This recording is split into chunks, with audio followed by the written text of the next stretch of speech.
There is a fable told by a mountain people living in the ancient highlands of New Guinea about a race between a snake and a bird.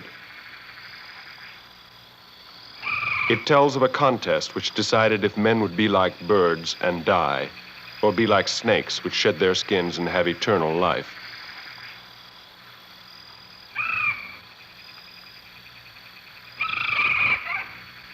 The bird won, and from that time, all men, like birds, must die.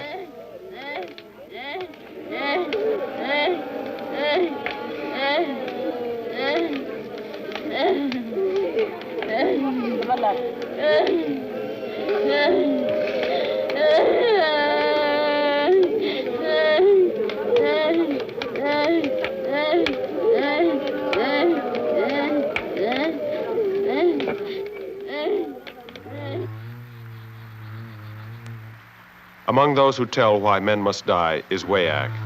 His name means wrong, for as a child he showed unreasonable rage.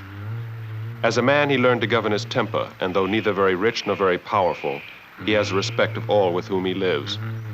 He is a warrior, a farmer, and leader of the band of men who guard the most dangerous sector of a frontier which divides themselves from their enemy.